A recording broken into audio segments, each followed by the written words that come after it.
the year 2001, a research vessel was scanning the ocean floor off the western coast of Cuba. They were not looking for ruins. They were doing routine sonar mapping of the seabed. What the sonar showed them made no sense. Symmetrical shapes, perpendicular angles, repeating geometric patterns spread across several square kilometers of ocean floor at a depth of over 600 meters. Not mountains, not coral, shapes that looked like they had been built. The researchers pulled up the images, stared at them for a long time, and asked the question that nobody in their field is supposed to ask. What if something was there before the water?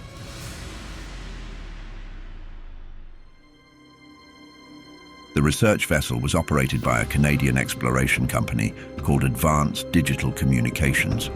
The two lead researchers on board were Paulina Zalitsky and her husband, Paul Weinsweig.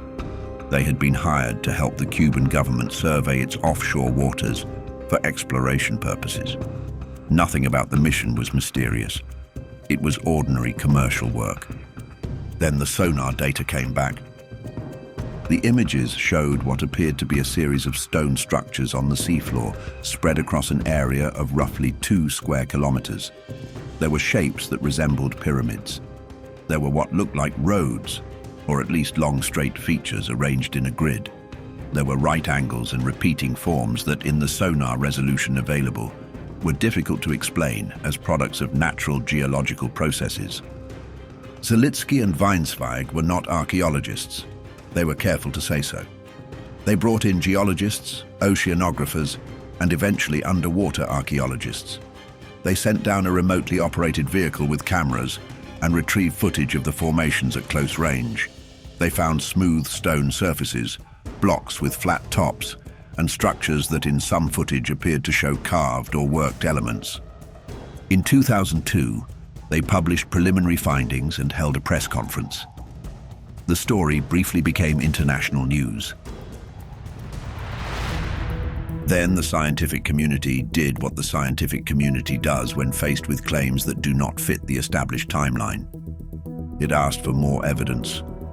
And then, when more evidence was slow in coming, it moved on. The Cuban waters are restricted. Access requires government permission, international cooperation, and resources that the original research team struggled to maintain. Follow-up expeditions were limited. The footage that existed was disputed. Geologists offered alternative explanations: volcanic intrusions, crystallized basalt formations, the natural tendency of certain rock types to fracture along regular plains. None of these explanations were entirely satisfying, but in the absence of an excavation, they were enough to keep the story on the shelf. The formations off Cuba remain there today, unexcavated, officially unexplained, sitting 600 meters below the surface of the Caribbean Sea. But here is the question that the Cuban discovery forces us to ask. Not whether those specific structures were built by humans. That question is still open. The more important question is this: if something was built there, when was it built? Because at 600 meters below current sea level, that land was above water a very, very long time ago. And when you start pulling on that thread, the story gets much larger. To understand what the ocean floor might be hiding, you first need to understand what the ocean has done to the map of the world over the last 50,000 years. The Earth is currently in a warm period between ice ages.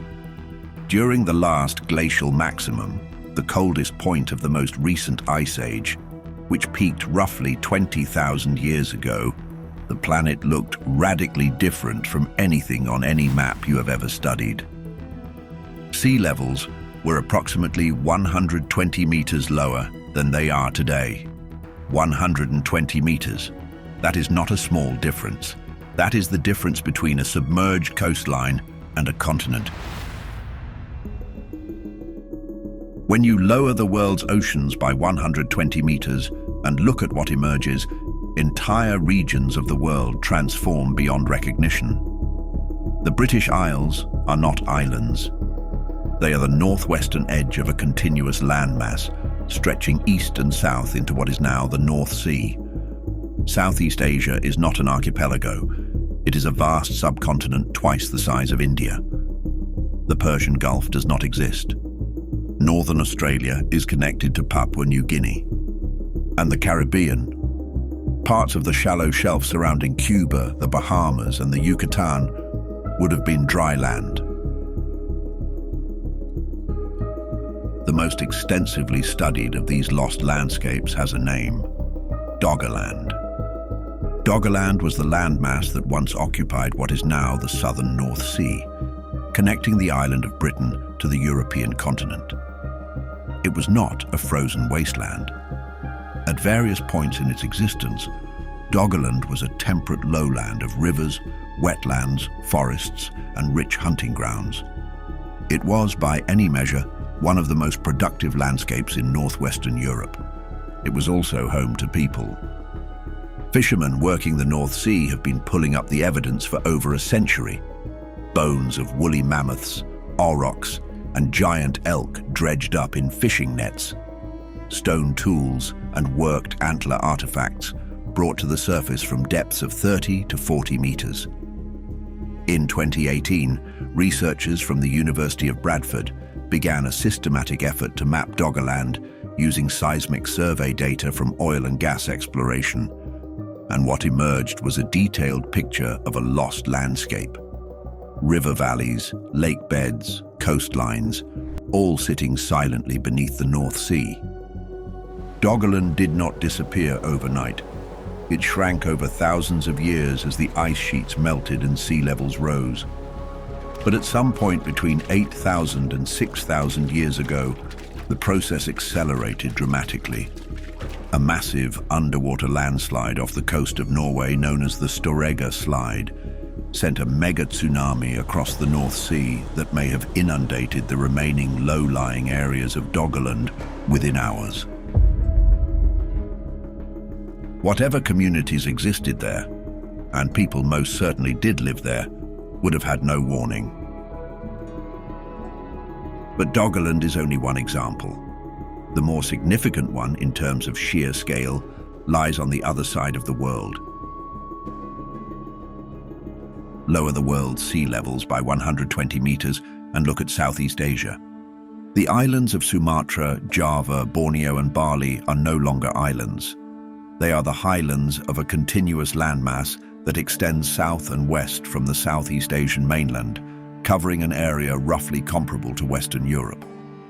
This landmass has a name used by geographers and geologists, though it appears in almost no popular history books. It is called Sundaland. For most of the past 50,000 years, Sundaland was above water. It was a warm, tropical lowland fed by river systems that are now submarine canyons. It had coastlines, deltas, forests, and the full biological richness that the tropics provide. And for most of those 50,000 years, it had people. Homo sapiens reached Southeast Asia at least 60,000 to 70,000 years ago, possibly earlier. The ancestors of today's Aboriginal Australians and Melanesian peoples crossed through or around Sundaland to reach Australia at least 50,000 years ago. The people of Sundaland were not visitors passing through. They were inhabitants of a homeland that was one of the largest and most biologically productive regions on the planet. That homeland is now underwater. Most of it sits at depths between 40 and 100 meters beneath the Java Sea, the Strait of Malacca, and the South China Sea. Whatever settlements existed in the lowlands, and lowlands near rivers and coasts are where human settlements overwhelmingly occur, are now sitting on the seafloor. Geneticist Stephen Oppenheimer spent years studying the mitochondrial DNA of Southeast Asian and Pacific populations and noticed something that the conventional archaeological timeline struggled to explain. The genetic evidence pointed to population expansions, migrations, and cultural dispersals radiating outward from Southeast Asia at dates that preceded the accepted timelines of regional civilization by thousands of years. In his 1998 book, Eden in the East, Oppenheimer proposed that Sunderland was not merely an inhabited landmass, but a cultural hearth, a place where complex society developed early, was displaced by rising seas, and whose refugees carried their knowledge, their myths, and their cultural memory to the surrounding regions: India, China, the Pacific, the Middle East. His theory remains controversial, but the genetic data it rests on has not been disproven. And there is one piece of evidence that keeps coming back into the conversation whenever Sunderland is discussed: the flood myths. Virtually every human culture on Earth has a flood myth. Not a story of heavy rain or a swollen river, a story of the sea rising and swallowing the world. A great inundation that ended everything that had come before. Scholars of comparative religion have long debated whether these myths share a common origin or arose independently. But here is the thing. If Sunderland flooded catastrophically, if Doggerland drowned in a mega tsunami, if coastlines across the world retreated dozens of kilometers within living memory as the Ice Age ended, then the ancestors of every living human population on Earth would have had something specific and terrifying to remember.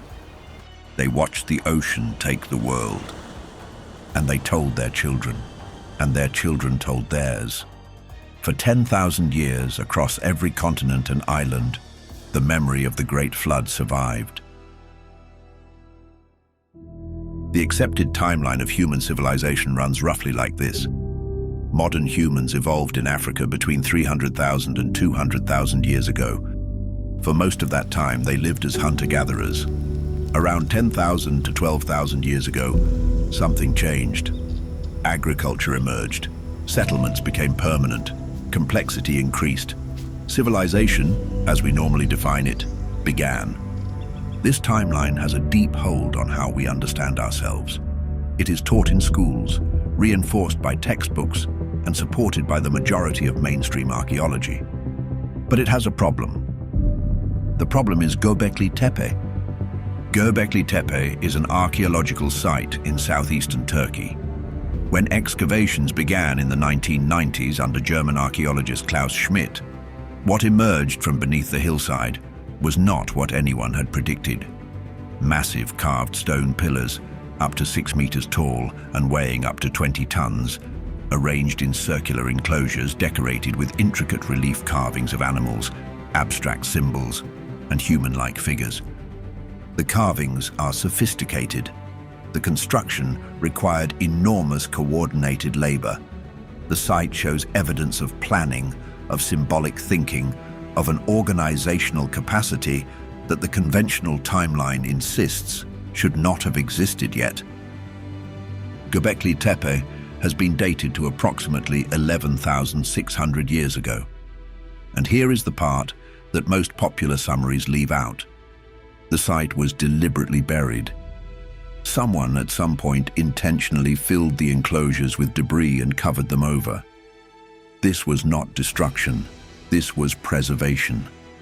Someone decided to hide Göbekli Tepe from the world, and in doing so, kept it intact for 12 millennia.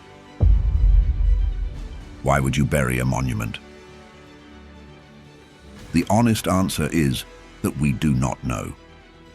But people who study the site have noticed something about its timing. Göbekli Tepe was being built and used during the period when the Great Ice Age floods were happening, when Doggerland was drowning, when the coastlines of Sunderland were retreating, when the world that people had known for thousands of years was being swallowed by rising seas. What if Göbekli Tepe was not a beginning? What if it was an end? Or more precisely, a memorial, a place built by survivors of a flooded world to preserve the memory of what had been lost? We cannot prove this, but the question refuses to go away. Because if civilization is old enough to have built Göbekli Tepe at the end of the Ice Age, then what was it doing during the Ice Age? What was it doing during the 40,000 years before the floods came? And where were its cities? The answer, if there is one, is almost certainly underwater. Coastlines are where civilizations build. Every major early civilization we know of, Mesopotamia, Egypt, the Indus Valley, China, is built on a river delta or coastal plain. These are the most productive landscapes available, rich in fish, fresh water, fertile alluvial soil, and the natural routes for trade.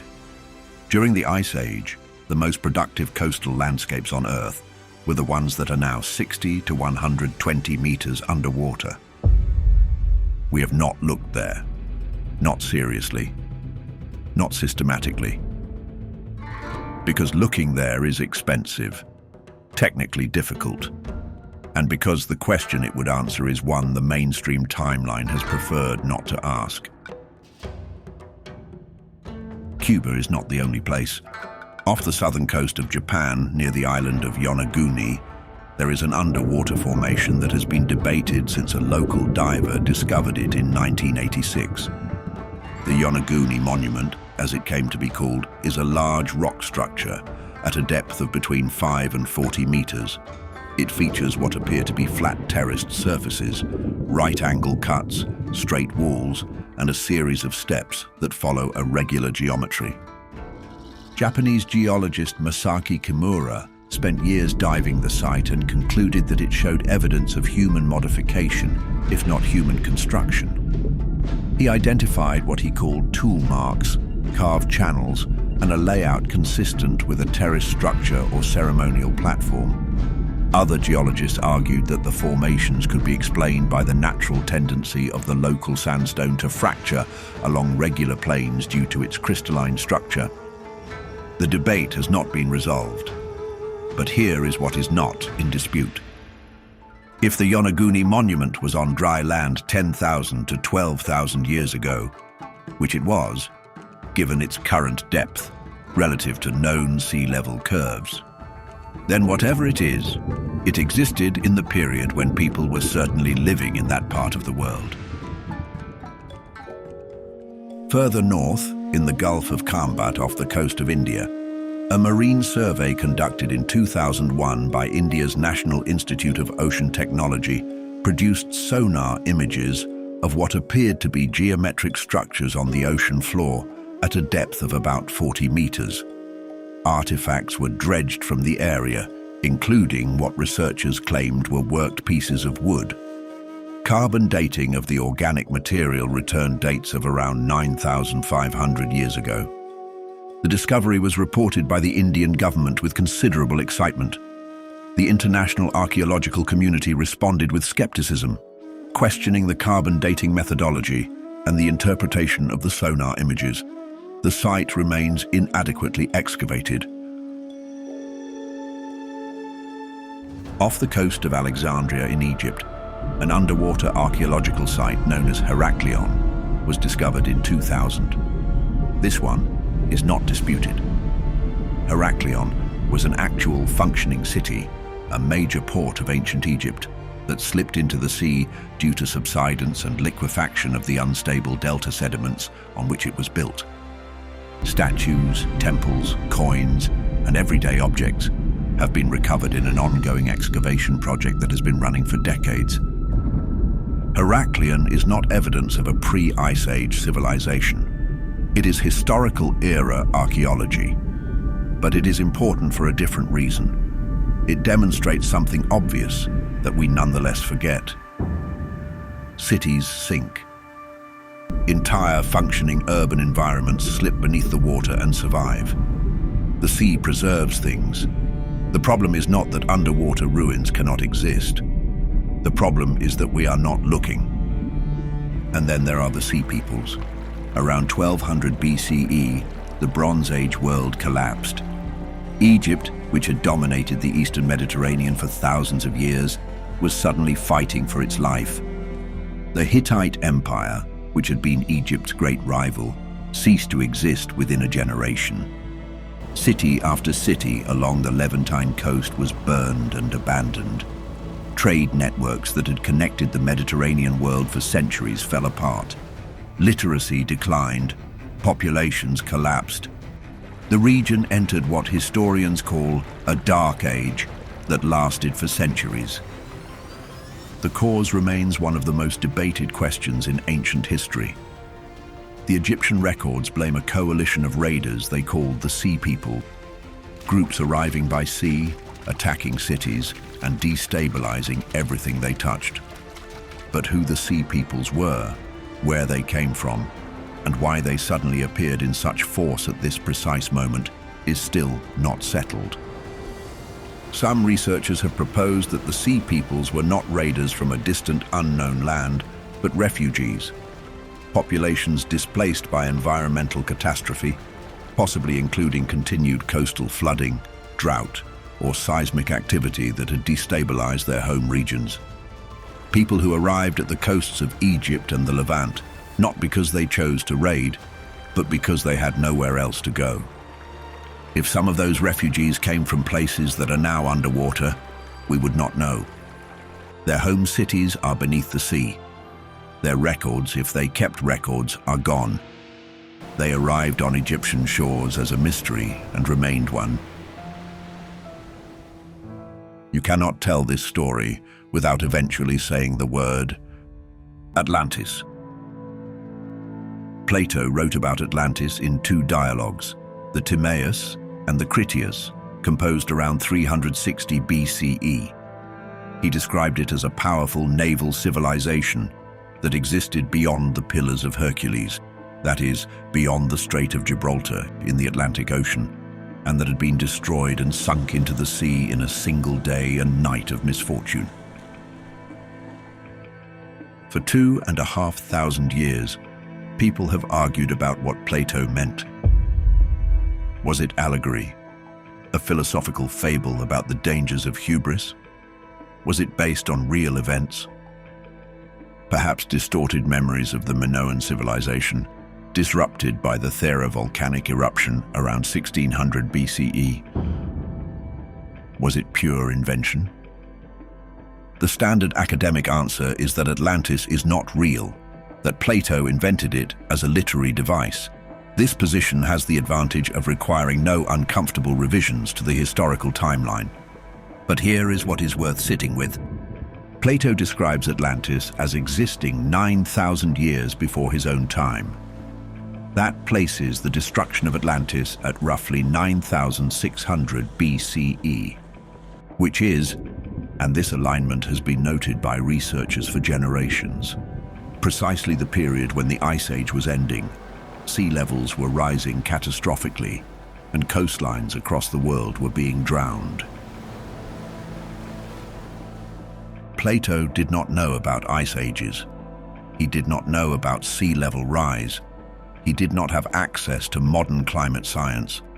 He could not have calibrated his timeline to coincide with the most dramatic episode of coastal flooding in human memory simply by accident. Either Plato inherited a genuine ancient tradition about a civilization that was destroyed by the sea at the end of the Ice Age and preserved it in the form of a philosophical dialogue, or the coincidence of his timeline with the actual geological record is among the most precise accidents in literary history. Neither explanation is fully comfortable. What is certain is this: the end of the last Ice Age was a genuine civilizational catastrophe for the populations living near the coast. The sea rose, the land drowned, entire inhabited regions disappeared underwater that has never receded. If any of those regions supported complex settlement, and the evidence is growing that some of them did, then the memory of that destruction would have been the most powerful and persistent story a human community could carry. Atlantis may not be the name of a specific place. It may be the name of an event, the Great Drowning, the day the sea took the world.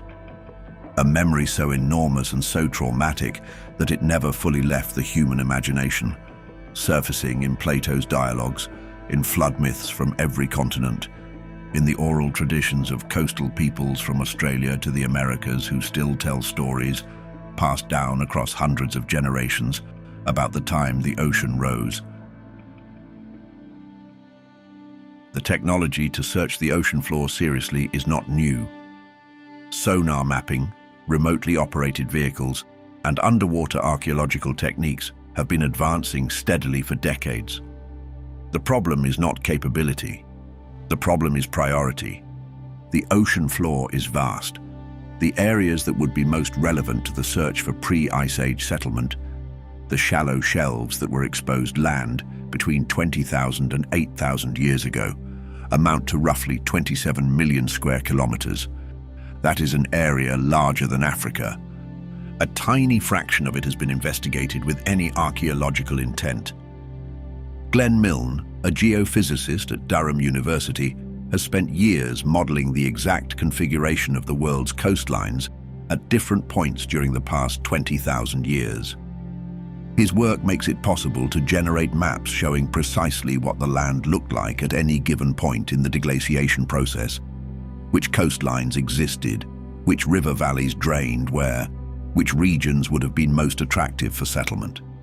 These maps have been used by a small number of underwater archaeologists to target search areas. The results have been promising. Off the coast of India, off the coasts of northern Europe, in the Gulf of Mexico. In each of these regions, targeted surveys of the seafloor in areas predicted by Milne's models to have been productive land have returned evidence of human activity. Stone tools, structural features, modified sediment. But funding for this kind of work is minimal. The academic establishment remains cautious about committing resources to a search whose premise, that there was significant civilization before the conventional timeline begins, challenges the framework within which careers are built and grants are awarded. And so the seafloor waits. 600 meters below the Caribbean, the shapes that the sonar showed near Cuba in 2001 have not been excavated. 12 meters below the North Sea, the tools and bones of Doggerland's people continue to wash into fishing nets with no systematic effort to study the context from which they come. 40 meters below the Java Sea, the river valleys of Sunderland carry their secrets in silence. We have sent probes to Mars. We have mapped the surface of the moon in finer resolution than many parts of the ocean floor. We can image the interior of a human cell, but we have not seriously looked for what is buried in the shallow seas where our own ancestors lived. There are researchers who argue that this gap is not an accident, that the implications of finding a genuine pre-Ice Age civilization are so destabilizing to the current academic and cultural framework that the incentive structure of modern science works against looking. Not through conspiracy, through the simple human mechanism of not funding research whose conclusions would be professionally difficult to absorb. Whether or not you accept that argument, the outcome is the same. We do not know what is under the water. We have barely looked. And what we have found, in the few places where anyone has looked carefully, is enough to suggest that the story of humanity is considerably longer, more complex, and more tragic than the one we currently tell. Here is what we know for certain. 120 meters of ocean now covers land that was above the surface for most of the past 50,000 years. That land was inhabited. Human beings lived there, hunted there, raised children there, and built whatever they built. When the Ice Age ended, they lost their world to the sea. Most of what they left behind is now beneath water that no archaeologist has systematically explored. We know that at least one site, Göbekli Tepe, shows a level of organized architectural and symbolic complexity at 11,600 years ago that makes the conventional story of civilization's origin feel incomplete. We know that flood myths appear in virtually every human culture on Earth, with a consistency of detail that is difficult to explain as independent invention. We know that sonar has shown us geometric shapes on the seafloor near Cuba that have never been properly investigated. We know that the most productive, most settlement-friendly landscapes of the Ice Age world are now underwater. What we do not know is what those landscapes contained. Whether the people who lived on Sunderland, on Doggerland, on the exposed Caribbean shelf had cities, whether they had writing, whether they had the kind of organizational complexity that we would recognize as civilization, whether the shapes near Cuba are ruins, whether Plato's timeline was a coincidence or a memory. We do not know because we have not looked. But here is the thing about the ocean. It is cold, it is dark, it is pressurized, and it is, in many ways, a better preserver of ancient material than the surface of the earth. Things buried under sediment on the ocean floor, away from the weathering and erosion and biological activity of the surface world, can survive for an extraordinary length of time. The evidence, if it exists, is still there, waiting, under 120 meters of water, under the sediment of 10,000 years. We just have to decide it is worth finding. If entire continents are underwater, what else have we lost? And what would change if we found it? Tell us what you think in the comments below. And if you believe more people should discover the secrets of the oceans and our past, like this video and share it to help spread the word. Keep your minds open, and until we meet again,